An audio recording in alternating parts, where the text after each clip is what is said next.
The growing calls across the nation to defund the police. To end policing as we know it. Off the charts violence in New York City. 11 people shot in just 8 hours on Sunday. This is about the police officers who every single day put on that uniform and they run towards danger when we run away from it. All right, guns up. Giddy up. Welcome. Welcome to Night Shift.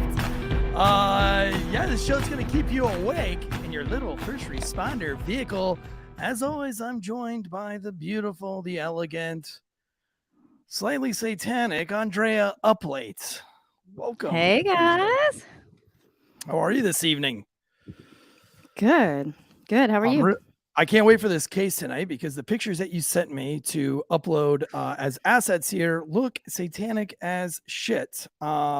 So I'm nervous. I'm nervous about tonight. But before we dive into this, let's take care of some housekeeping items. One, Andrea Uplate. If you're not following her on the old Instagrammies, now would be the time to follow her on the old Instagrams.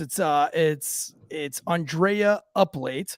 Scrolling down on the bottom of the screen for those of you who are tuning in live on the YouTube channels. If you're new to the Failure to Stop channel, we do 5 shows a week. We have Mike the Cop and Hey Big Daddy D on Monday for Off the Cuff, all the police-related news. Tuesday night, Night Shift with all the true crime and Andrea Uplate.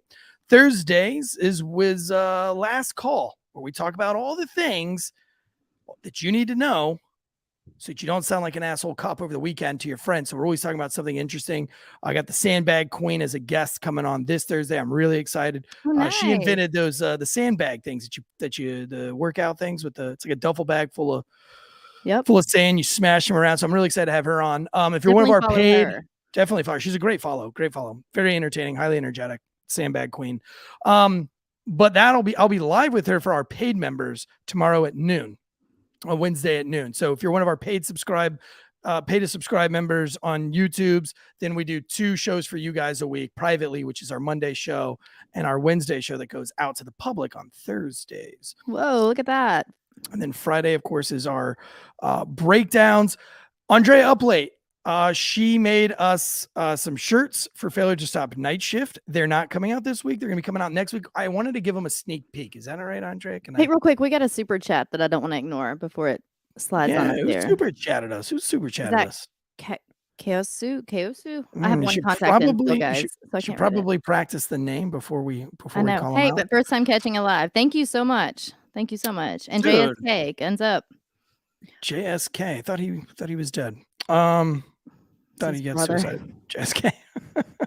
But I'm going to give you like a sneak peek of the shirts that Andrea, again, we finally have a female on the squad here to make us sandwiches, of course, and bring us beers when we need it, but also to design us really nice, pretty shirts.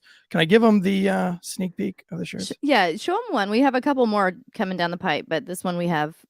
This is just one. These are releasing next Tuesday night, and there'll be a special promo code. Yep. It might be make me a sandwich. In case you didn't catch that joke the first time. There it is. There's the shirt. It's very 1980s. It goes along with tonight's story, I think, but it reminded me of what's that show that everybody's Stranger watching? Things? Stranger Things. Very Stranger Things to me. And I think someone in a Discord or in the chats or something said Napoleon Dynamite. That as well. I definitely wanted to go with an 80s theme. And so the other one I think I might have shown a sneak peek. I'm not sure if I did yet because they didn't really have the mock-up quite ready for that one. But it's black with some neon, a little more like Still 80s, but more like Miami Vice-y, right, if you will. I'm gonna cut mine into a tank top because I think that'll be fun for all you ladies out there. I haven't even seen that one yet, so I'm excited about it though. It's really cute. Also, we have a Rocco's Cigar Bar meetup in Wilmington, North Carolina. It'll be Andrea and myself. We'll be at Rocco's Cigar Bar in Wilmington, North Carolina, Friday, August 26th from 7 p.m. Until. I mean, we put 9 p.m. on there, but I mean, we can rage. My rum is served in that bar. My wife's going to be watching the kids for us. So her kids and mine. So we'll be able to be there and just hang out in Wilmington, North Carolina with some fans. So if you're in the Wilmington, North Carolina area, or you want to be in that area, August 26th at Rocco's Cigar Bar and Lounge, we'll be laid back on the sofas. They'll be playing the podcast on the big screen, and we'll smoke some cigars, drink some rum, throw some darts, and do all the things. That is all I have for housekeeping. We also started our YouTube channel is growing so fast, and Mike the Cop, who manages this entire shit show, recommended that I do more videos for our YouTube channel and that I participate harder on our YouTube channel. So 2 days a week now, I will be doing Tansey's Rants or Tansey Takes. I don't know what the name of it is, but you can see my first one that I did here today, which was about Nancy Pelosi's comments on the Donald Trump raid earlier. So if you like those kind of short videos where you want to hear my opinion or my take, my quick 6-minute breakdown, you can follow us on hit subscribe to YouTube. And that, so I'll be breaking down not just like political things that just happen to be the big story today, and it was loosely law enforcement related, but most of the time it'll be true crime updates or stupid things that cops do or good things that they do. I don't know, whatever I feel like talking about. 2 days a week for 6 minutes, I'll be doing that. I'm gonna shut my yap because I know we got some satanic shit to get to tonight. Maybe, or do we? So that's what we're gonna talk about. So guys, first of all, Alex, your notes are in the mail, so I'm done. It's out of my hands. So I really wanted to do something a little more outrageous tonight, kind of like if you guys saw the first show with Catherine Knight, something just that's already been solved. We're a little farther removed from it. It happened a long time ago. After doing what was that face? I tried to move my chair forward and hit the leg of the table. Okay. After doing the Delphi murders and then the current cases of Dylan Rounds, we did 2 shows of that, or 1 show and 1 show related. And then the 3-part Murdaugh series. I wanted something not current, not keeping a timeline, and just so we can kind of sit back and chit chat about a crazy story. So I didn't realize the implications this one had and exactly how crazy it is when I started. It looked pretty straightforward. And then as I read into it, it's interesting. All right. So we're going to take you back. Just think of the vibe of that shirt you just saw a minute ago. We're going back to June of 1984. I was born 1 month after this. Oh, I was born a few years after that. A lot of years after that. So June 17th, 1984 is when this crime took place. Oh, shit, because I was born July 18th, 1984. So literally 1 month after this, I was born. So you are Satan's baby. We'll see. Okay. So we're going to be talking about a boy, at the time was 17. Ricky Casso is his name. Ricky has quite a history, and we're going to try to talk about as much of it as we can. So back in June of 84, we've got Ricky and we've got his buddies, Jimmy Troiano and Albert Quinones. Quinones? Anybody? So is that the dude that just super chatted us? Maybe that's who gave us $100. Thank you, Albert. So for the listeners that aren't watching, we've got a grid up of four guys, definitely very 80s, got some great hair happening in all 4 of these pictures. If you are looking, the top left, you saw it as a teaser for the show. That's Ricky, the murderer in this story.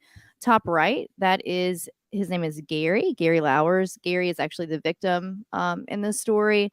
Bottom left is Jimmy Troiano, and the bottom right one is Albert. I'm not even going to butcher his name again. So we'll see how they're all kind of connected. So this was in Northport, New York, just outside of Long Island.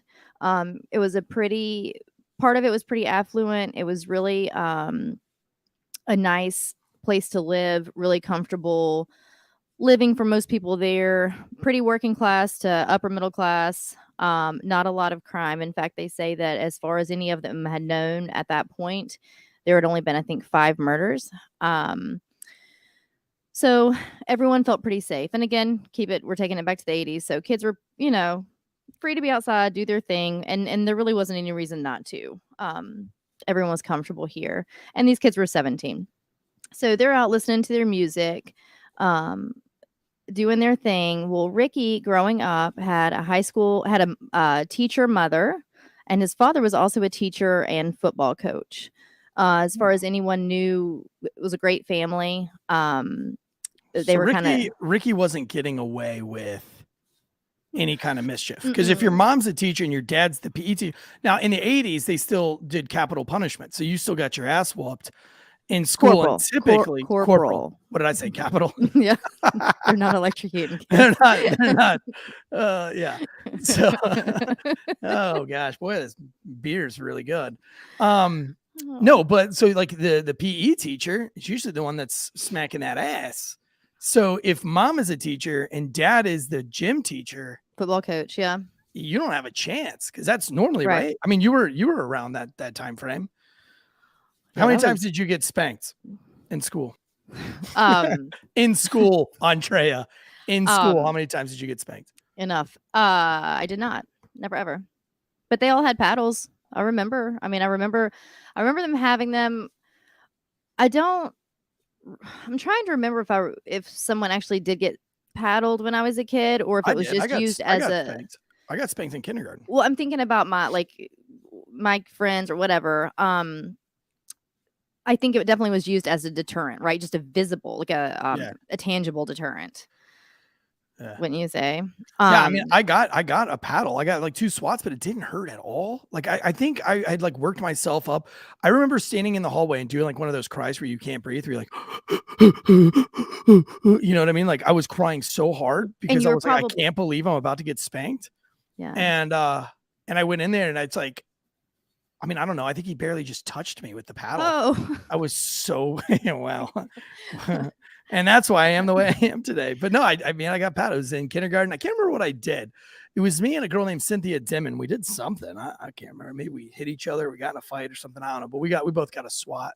And the next thing I remember, though, I don't remember much about kindergarten, but I do remember the spanking was going back into the classroom and everybody staring at us as we took our seats.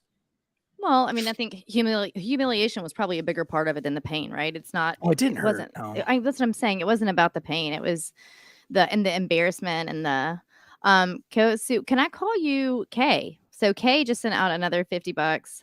Jesus, Kay. I'm not paddling tonight, but we'll chat. Come on, show the man some skin. Let's see his shoulder. And Doug Ducks. Thank you so much. Guns up, giddy up, guys. Okay, so growing up, he was a good kid, actually. They say that he didn't really get into any trouble. Model student up until, we'll say, around sixth grade or so. He did, in fact, play ball for his dad for a little. He played ball for a little while for his dad. I think it was expected of him, but he wasn't really interested. And so he at some point kind of ventured away, quit the team, or didn't go back the next season.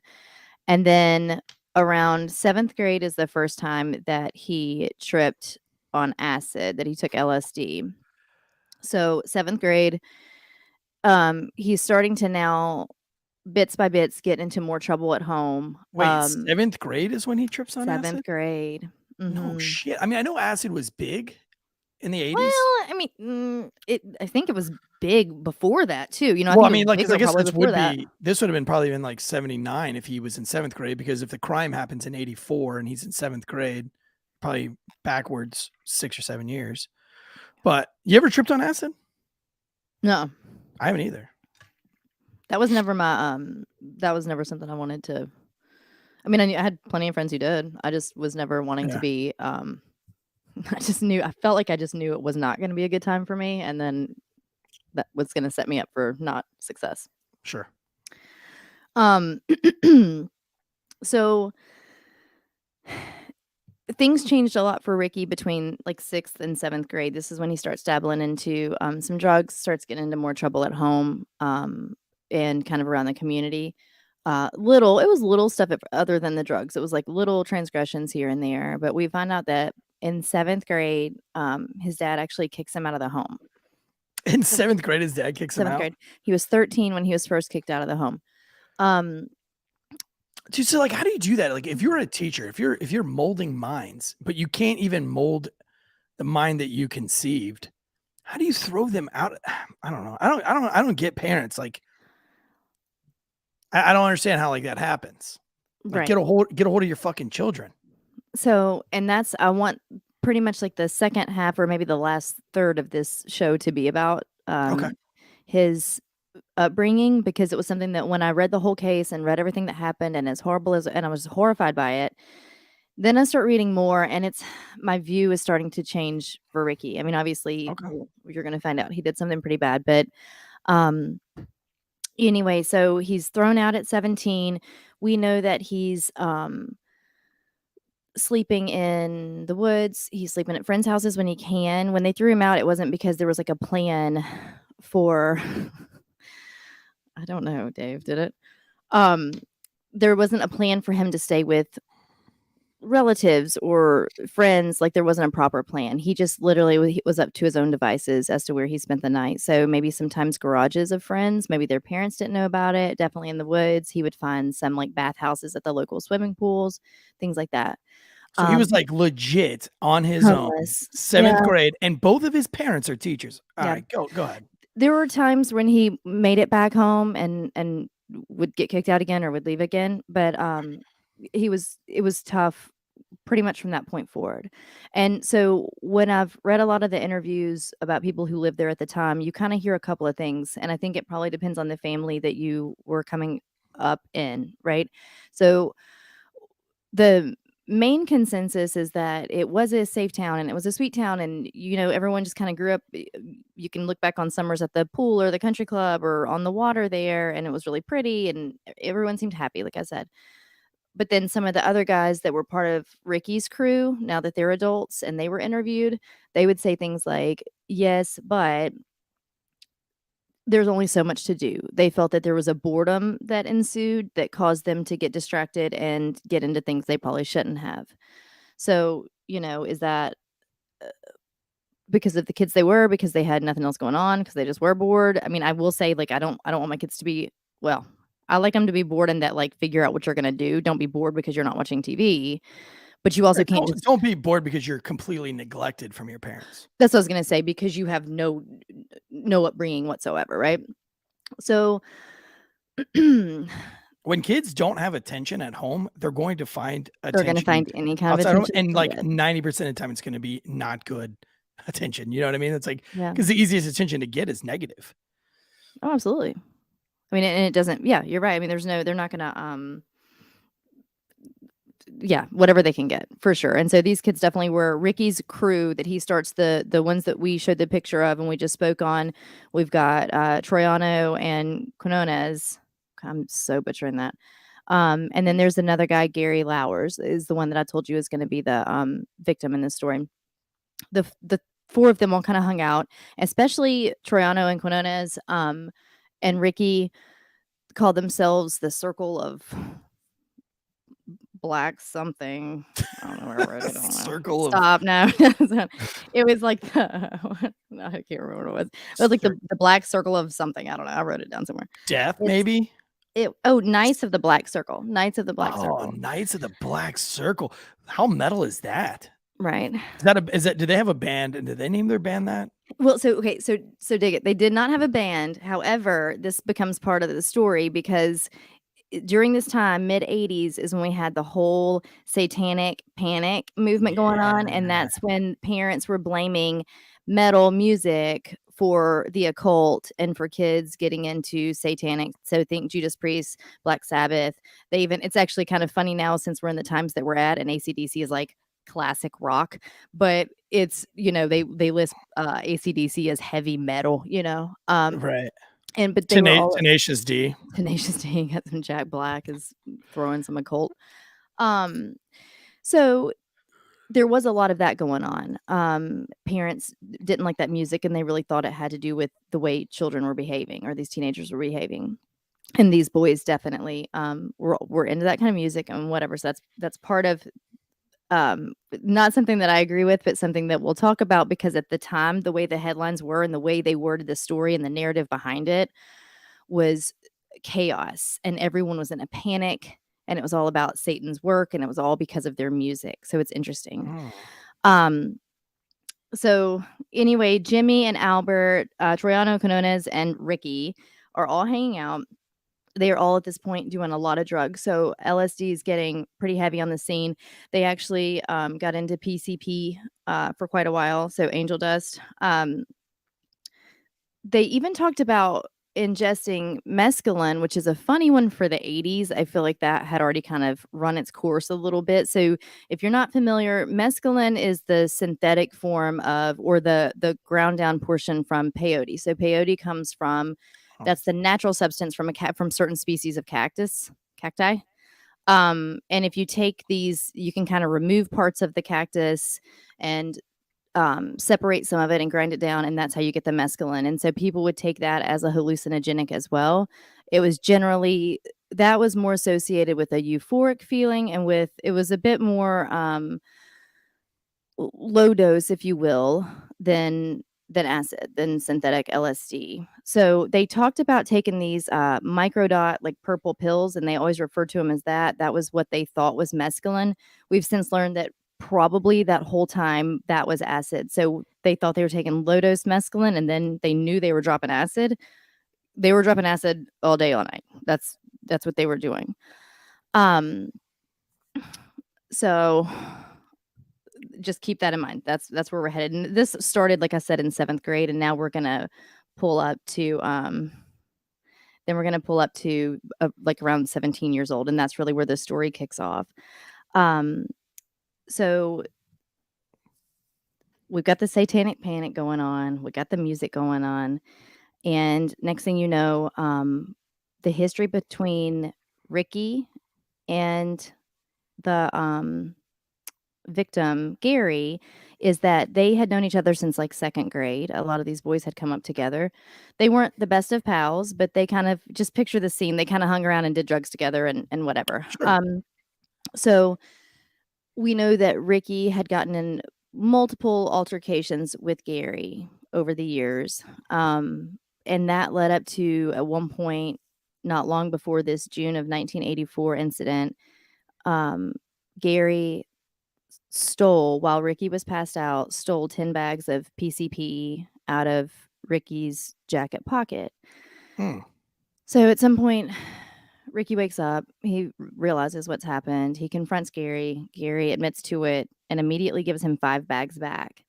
I don't know if he sold or smoked the other 5, but they were gone. He immediately said he's going to pay him back the $50 for the other 5 bags. Actually tries to get like on a payment plan for it because he's broke. Which is crazy, because if I fall asleep and you take something out of my jacket and I catch you, probably going to beat the fucking brakes off you. Yeah, but who knows at what state of consciousness old boy was in at this point. Like, he did rage for sure. He raged, but I mean, he did beat him. I mean, we know that he beat Gary up multiple times over the years. So okay, good. Well, it sounds like Gary needs it. If Gary's stealing drugs because he can't afford his own, he needs to get his ass whooped. Okay, don't steal drugs. All right, yeah, don't Very steal simple. drugs. What about don't pass out with drugs in your pocket? Think ahead. Okay, all right. Touche. Right. So keep in mind at this point now, Ricky is starting to be known around town as really interested in the occult. And this happened not long before. I think he finally dropped out of school at 16, but not before he found some books in the library at school about the occult and satanic practices and these kinds of things. And so he actually started carrying around with him. It's a book you can buy. It's called The Satanic Bible. some people thought that, actually most people seem to think that while he did have a fascination with this stuff, he was kind of all bark and no bite with it. Like he enjoyed it, but he wanted to almost seem stranger than he was. So they weren't too afraid of him, right? It wasn't like he was like this creepy guy that wanted to worship Satan and actually acted on it. He wasn't sacrificing kittens and doing all these things. Now, there was a time when he and these buddies went to, I read that it was a Revolutionary War era graveyard, which is based on the location where they're at in New York. Sure. That's probably true.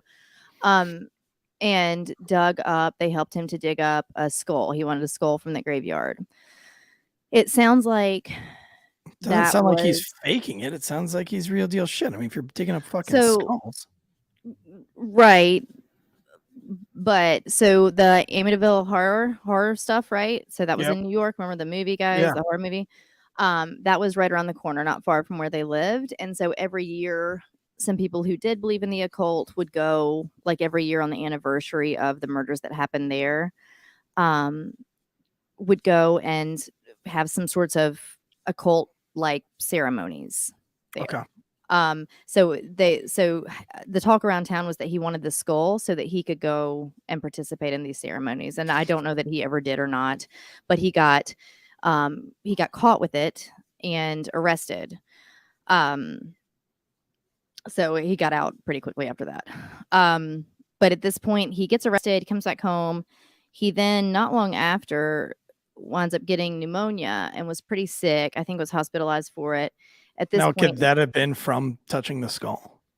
It was definitely a curse. No, I don't know. Like, can you get sick from touching fucking? Not pneumonia. bones? No. You're a nurse, so I have to ask. What if No. your kid came home and was arrested because he dug up a skull in a graveyard? Like, what conversation do you have with your child when the lawman brings him home and says, "We caught Sonny Boy here with a fucking skull Jeez, that he dug right? up from the graveyard"? What do you say to him? I don't even know. I mean, where did I go wrong? What's happened here? Right? Well, I don't. At what point did we take science too seriously in the house?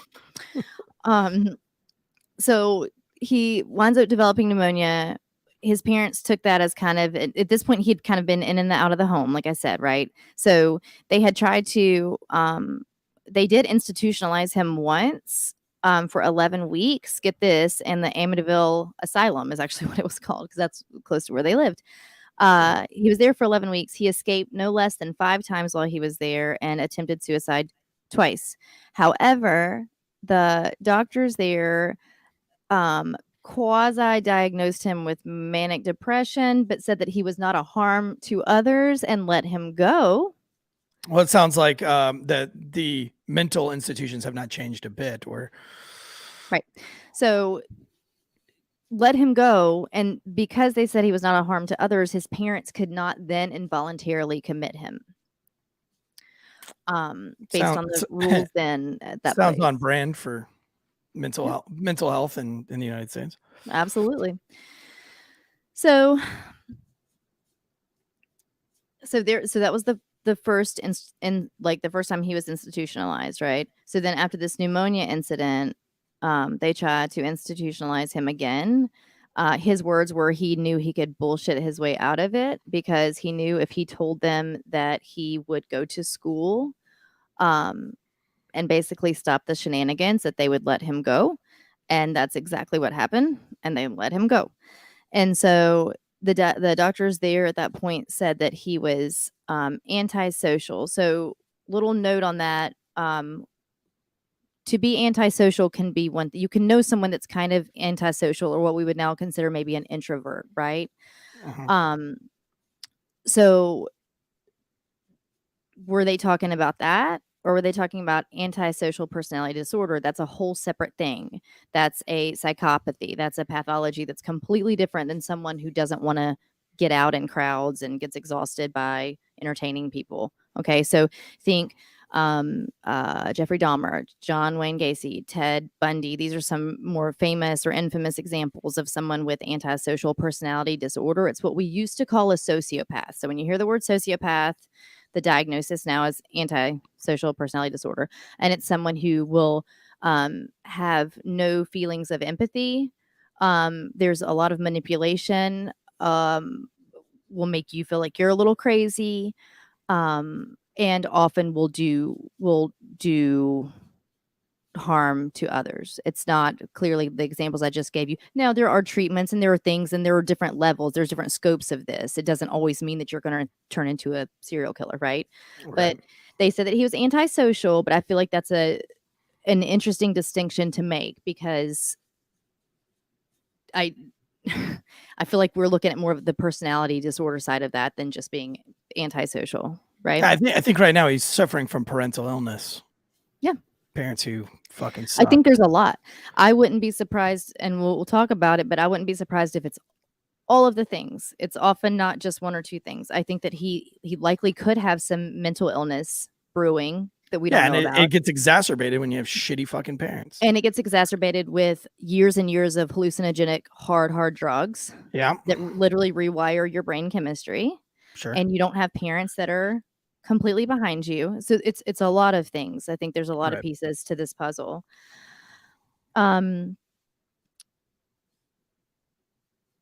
So this all culminates to one night when this is after Gary had taken the drugs from Ricky's pocket, and then they are gonna go to a gazebo. We have a picture. There was a new park in town, and it butts up to these woods, and all the kids in town knew that. Now that exact gazebo wasn't quite just like that back in '84, as you can imagine, but that's where that was. That's where this happened. A lot of kids that I listen to that are younger than Ricky would say that growing up, they knew that the teenagers would hang out in the woods. So this one kid, for example, said that he would leave his house to go, look for rabbits or do whatever. And if he heard footsteps, he said, I don't know why, but I kind of instinctively knew to just kind of hunker down and be quiet until they passed. Right. He just didn't get a good feeling about it. But a lot of these teenagers would go out and probably make out in the woods or, start fires and hang out and drink and do whatever. So that wasn't really unheard of. But this particular night on June 17th, Ricky and his two buddies were there. Then Gary kind of shows up and he wants to borrow a and they were making out. They were making out. The first girl I ever made out with, I was actually in the woods, and I thought it was a truth or dare thing. And so I thought there was just going to be like a little peck kissing thing. It was my first time ever. And I went in for the kiss and she swallowed my whole face. Like she went straight open mouth, and I went more like duck lips. Yeah, it was really embarrassing on my part. I went duck lips. I went, and like this. And she went in like that, swallowed my whole face. Super, super embarrassing. You didn't do like the lizard tongue, did you? I didn't even get my tongue out because she had swallowed my mouth shut. By the way, her name was Rebecca. You probably find her on Facebook now. Rebecca, hit that like button. Rebecca Chitty was her name. That was my first kiss. Rebecca Chitty. She was my first kiss. And I want to say, Rebecca Chitty, if you're listening right now, I'm sorry. I'm sorry. I failed that first kiss. I wish I could make it up, right? Like I wish I could go back in time and do it correctly, because I feel like, I don't know if it was her first kiss or not, but I'm sure she told a lot of people that I sucked at kissing. And I did. It was my first time, but I've gotten better. I promise. I've gotten better. Well, it's too late now. It's too late now. Sarah, what do you think about that?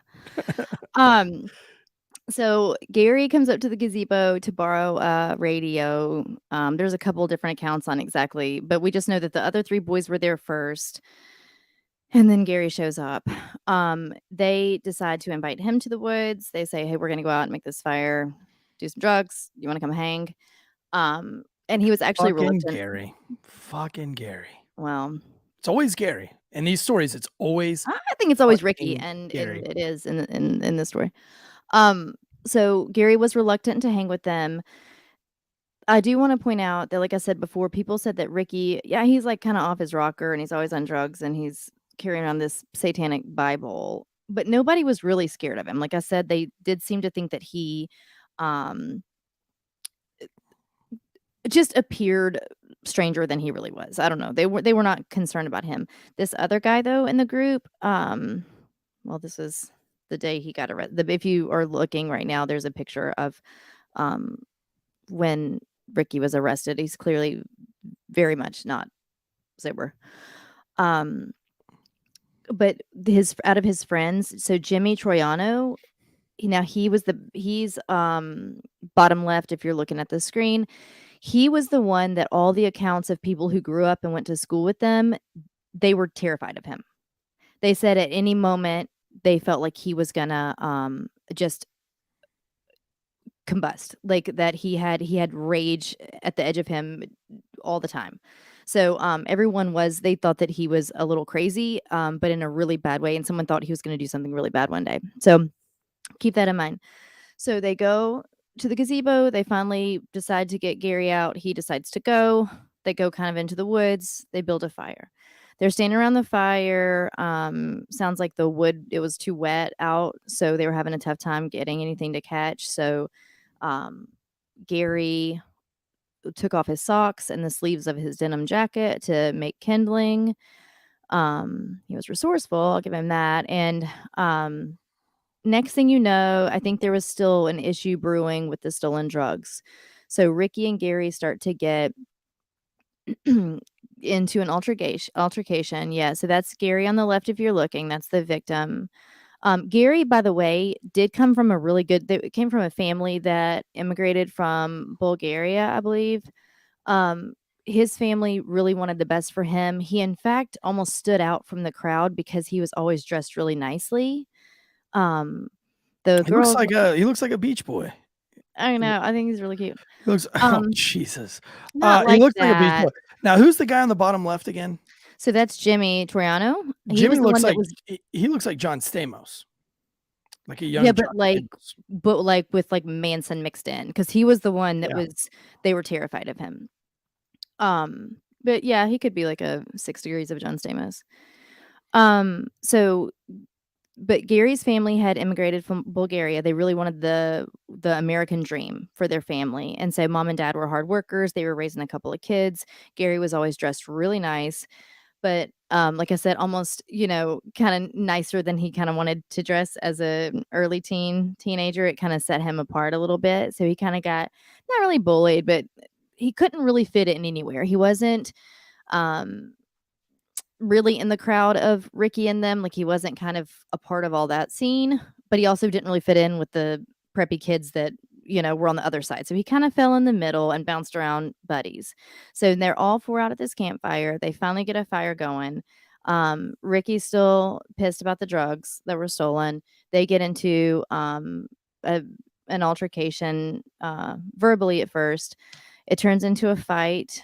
And then immediately Ricky pulls out a knife and he bit Gary in his chest. Gary had a lot of bite marks in his chest. Okay, I've been in a bunch of fights, but I never lean in for the old bite on the chest move. I haven't done. Well, and who knows if they're rolling around on the ground? If he's got him down. Right. I don't know. They're all on drugs. So I want to look at this. And I guess maybe if you got him in a headlock, you could kind of lean your head in and start biting in the chest. Yeah. So listen, let me tell you this to give a little bit of to put a beat on this. Between the 4 of them, they took a total of 40 tabs of LSD and smoked 17 bags of PCP this night. Whoa, wait, 40 tablets. So let's say around 10 a piece. It's the ones that they thought were mescaline, if you remember, but they were low dose acid. So I don't know what that would equate to in terms of dropping what you would consider your normal average hit. And how much LSD?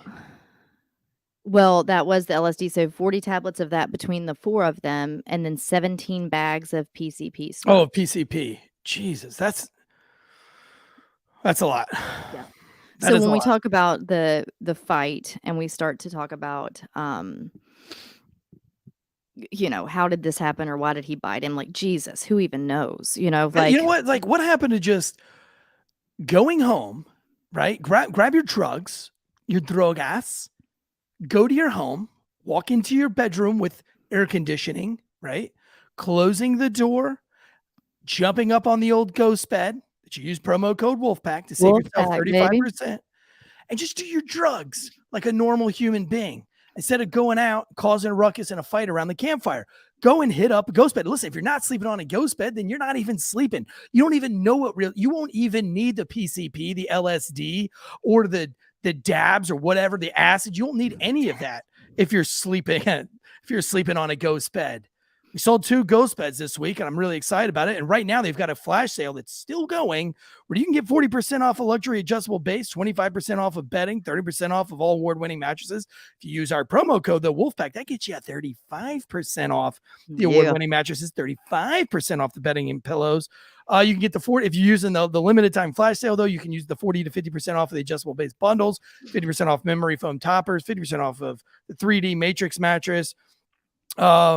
All these mattresses are made in the good old, help me out, Andrea. They're made in the good old USA. I don't know if we're cursed by Satan himself, but you and Mike both suck at doing just the average, just a normal, good old USA chant. You should be deported. All of these are backed by a 10-year accidental mattress protection plan, free with any mattress order, up to $299 value. Listen, if you're not buying from Ghost Bed, you're missing out.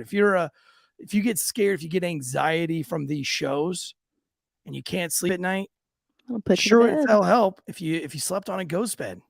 It eases all the pain. If you're a first responder, listen, no shit. Sleeping is the most important thing. You got to get a good night's rest. You spend so much time on a bed. It's such an important thing to do. Go by ghostbed.com. Get that promo code Wolfpack. Hit us up in the surveys if you use that flash sale and you don't use the promo code. Definitely. Just make sure you go in during the checkout. Please, during the checkout, let them know where you heard about them in that little customer survey. Tell them that Andrea up late and Eric Tansey. Just kidding. Make it easy. Just say you heard us from Failure to Stop. All right, let's go back to tripping balls around the fire instead of on a ghost bed. All right. So at this point, they've started their fight, right? So they're rolling around, throwing some haymakers, I guess, biting, whatever. And then Ricky starts stabbing Gary. So he stabs him in the chest, but he winds up having actually a lot of stab wounds to his back. We've got, what's his name? Jimmy Troiano is there. Jimmy's the one that everybody was actually originally afraid of. And then Albert Quinones. So we'll talk about him. Albert Quinones, if you're looking, bottom right, he's kind of out of the picture. He's kind of a bystander at this point. It just happened. But Troiano and Ricky are there for it. So Ricky winds up stabbing him in the back. Troiano helps Ricky drag Gary's body into the wood line. They think he's dead. Gary at some point sits up and Ricky freaked out and started stabbing his face. He stabbed his eyeballs out. He stabbed his face until by the time he had no face. His face was gone. So that's how that happened. Fast forward a little bit, they eventually leave. Over the next 10 days to 2 weeks, they wind up telling upwards of 12 to 20 classmates of theirs what happened. So this is one of the more disturbing parts of the story to me is that Ricky started kind of bragging on it. He said that Satan told him to do it. He said that Satan turned into a crow and was present at the scene. Like all just these wild stories, which I feel like on that much acid and PCP, like that's not so far-fetched. But he starts bragging about it and people didn't believe him, of course, right? It was just so gruesome. It was so horrible. They didn't believe him. So he and Jimmy Troiano, over the course of the next 2 weeks, take anywhere from 12 to 20 different classmates, that it varies in numbers when you hear different recounts of it, to see his body. They didn't bury it. They covered it in just like a little bit of like pine tree, like branches and leaves. They didn't bury him. So they take these classmates, over a dozen, one at a time, to see, just to prove that this really happened. And 2 weeks go by and no one has told authorities. 2 weeks. Man, that's fucking So crazy. you've got these 17, 18-year-old kids coming out there and And seeing it's his June, body. so it's not like it's cool outside. This thing's got to be stinking. It's starting to decompose. Yeah. So finally,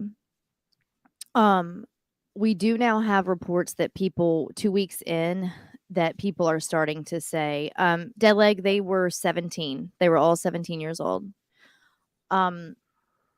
We have reports now that there was a smell starting to emanate from this area of the park, of the wood line.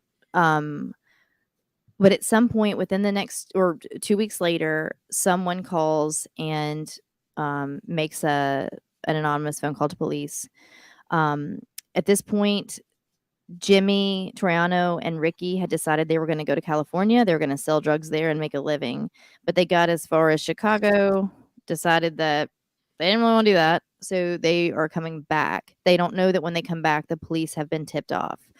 They come back in town. They party hard one night, pass out in their car, wake up to, I think, 18 police officers standing around to arrest them. And that's when we get the pictures of the ones where Ricky looks so wild in his face looking at the camera. That's when he was actually arrested and brought in to jail to be apprehended on these charges. The three of them were brought in. They said that, let me real fast before the police got to them. I'm sorry. When they came back into town, they actually did take his body and buried it in a very shallow grave. So you have the scene where he laid there for days and days, and then they did put him in a very shallow grave. So Imperial Girl, Gary at this point, while he did, I had not yet gotten to that, you're right, while he did grow up in a really good family, he started to stray as well. He started hanging out with these types of boys more and was kind of in and out of home. He had run away a few times, or run away, meaning like just left home, was around town, but didn't really check in with parents. So in this 2 weeks, they did ask a couple of people if they'd seen Gary, including Ricky, who did this to him. And everyone said no. And like, not to say that they weren't worried, but not in the same way I think that a lot of us would be worried, because he's done this a lot. It wasn't unheard of for him to be gone for days at a time. So they didn't file like a missing persons. They just thought, well, he'll show back up. I mean, things were different back in the 80s. I mean, things were different in the 90s. I mean, I remember, my buddy spending the night like 2 or 3 nights in a row at my house, and then his parents being like, "Hey, is Danny over at your house?" We're like, yeah. And she's like, "Oh, I haven't heard from him in a couple of days."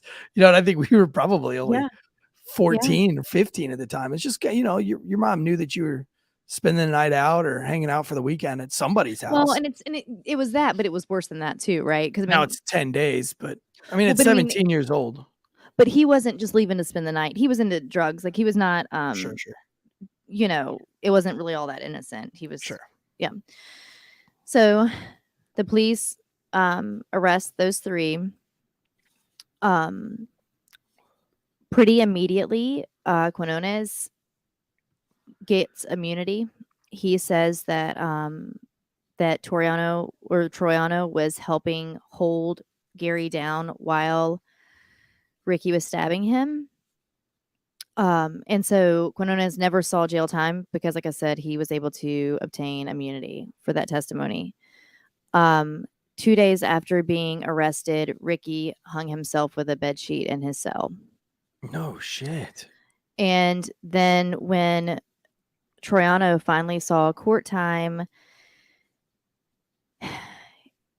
his defense used the amount of drugs that they were on as his defense and said that there's no way any of their recollections could be accurate or could be counted on because of this. And he was acquitted. So no one was ever actually convicted of this. No way. Mm-hmm. So Ricky hung himself. So he's out of the picture. And the other two boys just get all scot-free. Like, how do people not get in trouble for knowing and not saying anything to the police?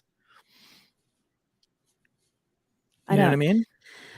Like, you mean all the kids that saw the body? Like, there's gotta be charges of like failure to report a crime or failure to help out. Or I mean, I don't know. Like, I was a cop for almost 8 years, but I don't know. I These are could go minors. back. I could find a fucking charge. I mean, they're 17. You get arrested at 16. I mean, I guess you're a minor, but I Hydro Man Blue, you're right. It is hanged. Sorry about that. Thank you for the grammar lesson. You know, and Imperial Girl, I do think he looks like Jim Morrison. There's a lot of pictures of him where a bit skinnier, but something about it's the look in his eyes. I guess it's the acid. You know, I think I would be hard pressed to say that I want to charge one of these kids for seeing the body without reporting it when the people who Look, actually you're fucking involved, dude. Listen. If a kid gets stabbed to death and you don't say anything to anybody for like 10 fucking days and you try to leave the state and you try to run away to go sell more drugs somewhere else, how fucking guilty can you not be? No. I thought you meant that okay. What I was trying to say is that the kids who saw the body, like when he traipsed these kids in, that's who I thought you meant. I thought, well, if the people who actually Well, did they this should. weren't charged, They well, should they have should something. I don't know if something. they were terrified or what. I can't imagine why they didn't say. Maybe they were honestly just terrified, in shock. I don't know. I don't know. Or maybe they're a part of the occult. Maybe they're satanic. So let's go back to Ricky's childhood. We know that his parents threw him out in 7th grade, and we already agreed that that was preposterous. But it gets worse. So we've learned now that from a lot of counts from friends and other people growing up with him, his dad was insanely emotionally abusive to Ricky, pretty much from as far as they can remember. How are you insanely emotionally abusive? Like, what is? That was just the word I picked. I know, but like completely like he was. They just talk about him berating him, like screaming at him constantly, like from like telling him he's not good enough, like yada yada. Yeah. Breaking him down emotionally from a very early age, and then as he got a little bit older, like 11, 12, he would beat the ever loving shit out of him. Like, do you remember the '70s show? Yeah. Remember Rhett? Yeah. The dad? Yeah. You know, I feel like Rhett's a spitting image of my father as well. Like my dad was that, but like I wonder if that was just a thing of the 70s and 80s. I'm not calling that emotionally abusive. Really? Yeah, I mean, it's one thing to be like, always calling get up, your kid, like a loser. So I understand. I don't do that, but I wonder if that was like the cool thing to do, because I can't imagine like doing that to my kids. You know what I mean? Like, right. Always calling my kid a dumbass or always like tearing my kid down like they do on the 70s show. Yeah, I know, but I think this was way worse than that. I don't think him saying something like that is what these kids were talking about. And then he started actually physically abusing him as well. A few recounts of a couple of his buddies saw him being thrown through a door, like a sliding glass door was through the screen, but his dad picked him up and threw him through the screen. He landed and rolled on the ground, and this was like at 11 or 12 years old, and beat him mercilessly. So just like a real piece of shit. Yeah. Which I mean, your kid doesn't turn out that way if you weren't a piece of shit as a parent. But that was my point. That's what I wanted to talk about especially with your Thursday last call shows, right? Talking about being an intentional parent and talking about parental illness and these kinds of things. I do think it's both. I think they probably had a tough time with him because he was dabbling in drugs, and kids will do some things no matter how great of a parent you are. It will happen. But their response to it was to beat him and emotionally abuse him and these kinds of things. So I think, like I said before, there's a lot more pieces to the puzzle than just drugs, just mental illness, and just parental disinvolvement or disengagement. I think it's all of it, right? Right. But it did change my tune on how I view Ricky. Of course, what he did was horrific. It's terrible, and I'm not taking away from that. But then I also look at this dude and think of when I think about the age of my kid, throwing him out of the house right now, good Lord have mercy. Of course, all of our kids all of our kids are a little bit different just because of the times. I mean, I think kids stay younger longer than they do. My grandfather drove a brick truck at 12, right? Like in Alabama or something. Right. To send money back home. I mean, they absolutely stay younger longer. I was easily driving at 14 years old. I was driving myself all over the place at 14 years old. Because I remember people saying, you don't even have your learner's permit. You need to be careful. You're going to get caught. I'm like, oh, that's fine. But I mean, of course, there wasn't a lot of cars on the road either. Back where I lived back then, I was more in the swamps, so I didn't have to worry about it. But what do they have to say that this has to do with music? Where does that come Well, up? so again, that was right in the middle of that satanic panic, right? Where they would say that that Ozzy Osbourne and Judas Priest, and they were, because the covers looked a little occult-ish and, and those kinds of things. So the parents were saying, so actually after this happened, parents were like ripping down posters in kids' rooms and They don't want to address the real problem. that there could be anything else going on. Bad parents, like coupled with mental illness. But no, we'll blame it on the music. Like the music made that kid become a piece of shit. And it's funny because we still do that dumb shit today. The parents still this was an don't example. want to look at themselves and say, I sucked. I made a lot of bad decisions. And now my kid really sucks. The Columbine kids pulled the same shit. An example that I was thinking about last night was, my kids are, I guess, old enough to do it, but I don't allow them to play like super duper violent video games. Not because I think they're going to go murder someone, just because I feel like there's no point because they have plenty of other games to choose from. But we have that narrative today of like, well, he wouldn't have done this, or that, or shut up these kids if he didn't play these violent video games. Well, it's just like saying if this dude hadn't listened to AC/DC and Judas Priest, he wouldn't have murdered these. No, that's not what does it. I don't know. I mean, I understand where certain music and in certain instances and video games can desensitize a human being. You get desensitized. Like I feel a certain way when I listen to Drowning Pool than I do when I listen to Alanis Morissette. You know what I mean? If I hear Limp Bizkit, have you given something, anybody any of your karaoke skills here yet? They haven't earned it. They've not earned it. They haven't earned that. You guys, he only sings Alanis Morissette. That's not true. I sing a lot of other stuff too. Jagged But Little I Pill. always sing Alanis Morissette. But I'll also sing other things. Coolio, Garth Brooks, Miley Cyrus. I've dabbled. Miley Cyrus. Nelly, before you couldn't say the N-word in song anymore. So it's really hard to sing Nelly these days. So that sucks. Less people get to hear Nelly songs because I can't sing them anymore. But yeah, I sing a little bit out. But my point is that you feel one way for one type of music than you do another type of music. So I understand like that it can play a role, but it is not the overreaching rule. You know what I mean? Like there's got to be a lot of things that are piled on that couch before it tips over. Like you don't just wake up listening to Eminem and then decide you're gangster. You know what I mean? There's other things that have to take place first. For sure. I absolutely agree. And I think that's why it's also important though, is that like, you know, I've heard this a lot, is that when parents will say, well, I've tried and I've tried and I've tried. Oh, okay. So what are you saying now, that you've just given up? Because you're a parent, you don't get to give up. Like you spank a kid, you discipline a kid, and he's still going to disobey. That's fine. But you keep disciplining.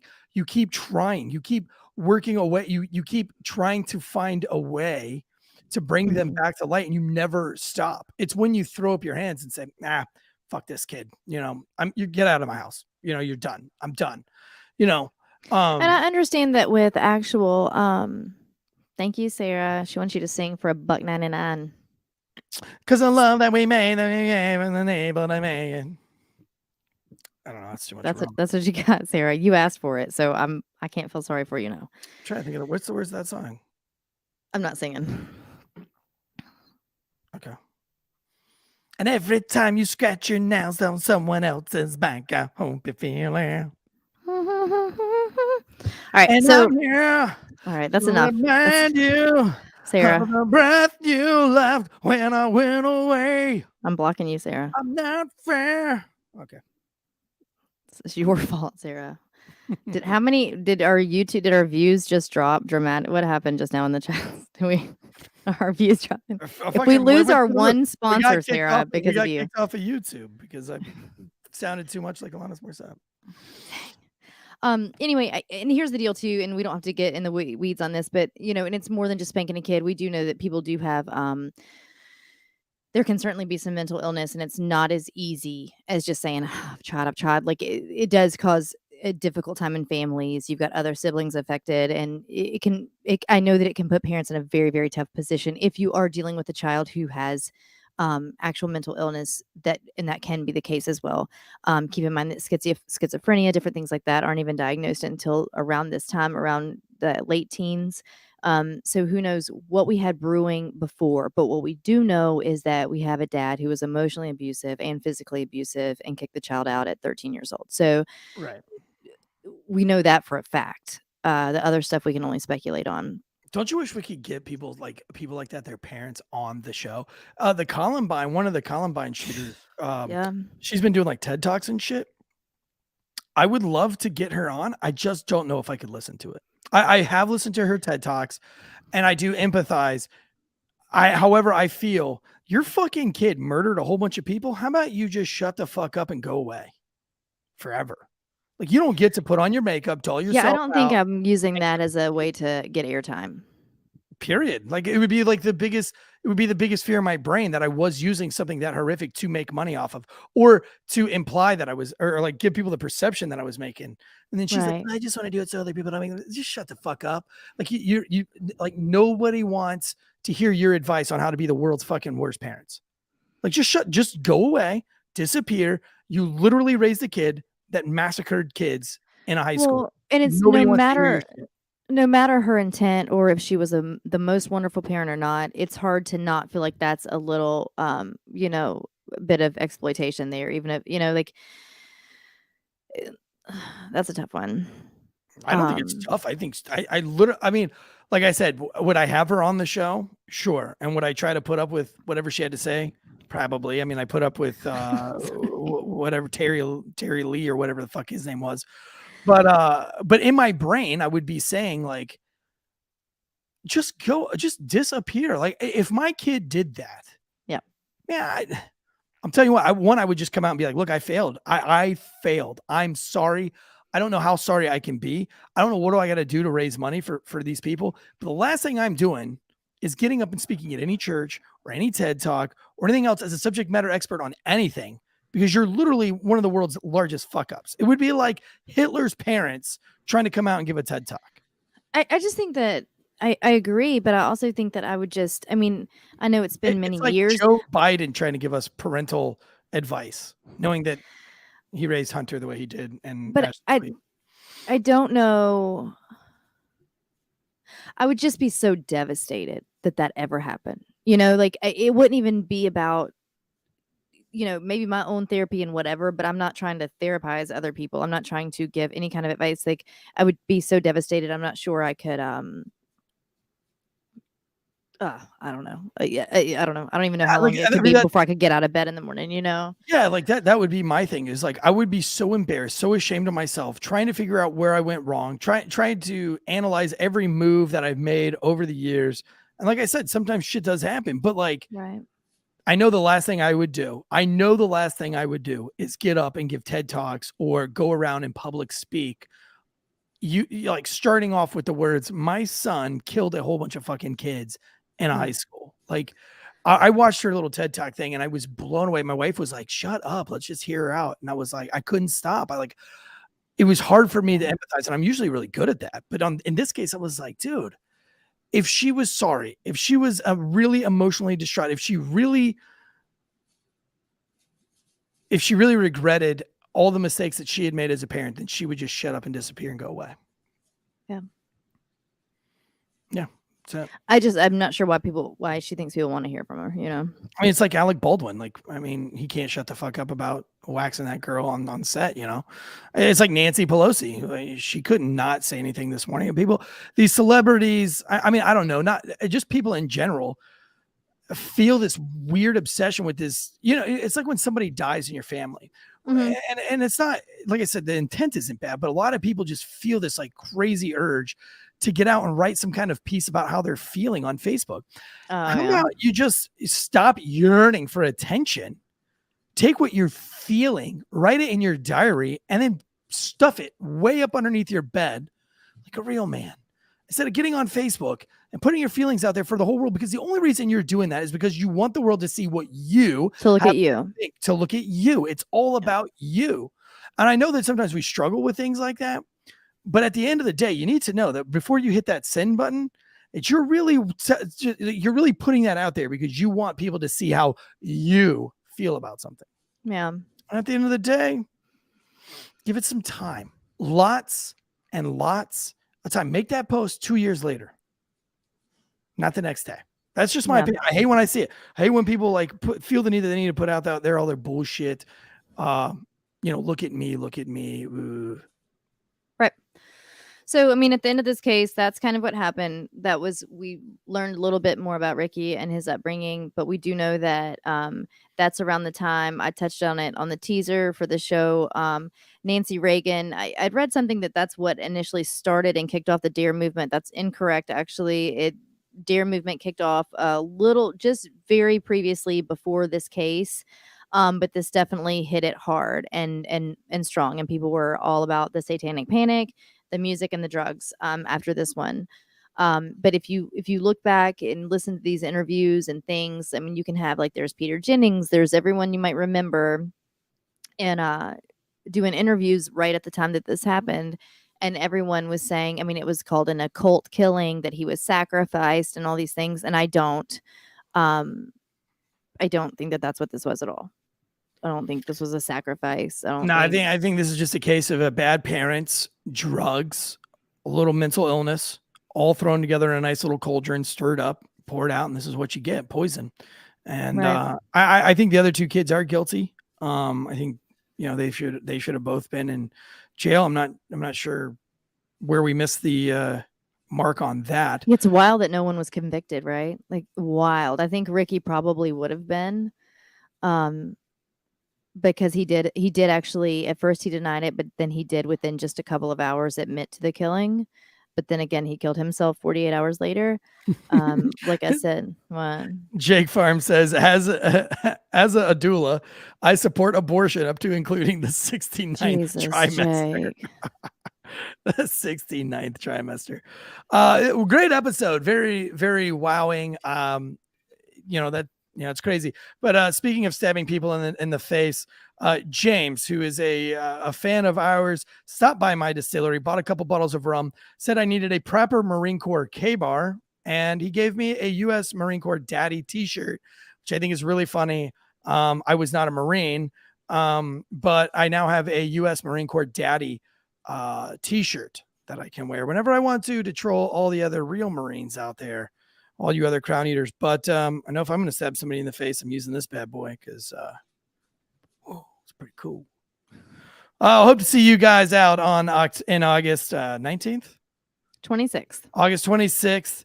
You guys can go on the 19th. We just won't be there. I'll be at a skateboarding event that I have on August 19th for the Johnson County Skate Park. But yes, on August 26th at 7 p.m. we will be at Rocco's. Rocco's.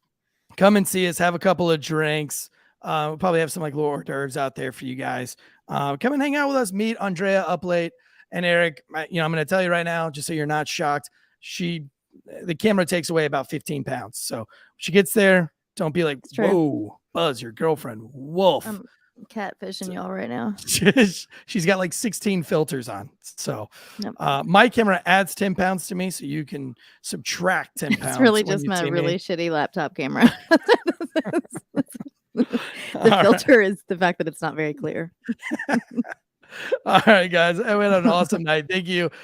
Join us on Thursday. If you're a paid subscriber, a paid member, you can join me tomorrow at noon with the Sandbag Queen. We're going to have a lot of fun on here talking all things, not the job, so you don't sound like an asshole over the weekend to your civilian friends. And then, of course, Friday, we have the great breakdowns with Mike the Cop. If you want to see me at a 0.10, go back and watch the last breakdown on Friday.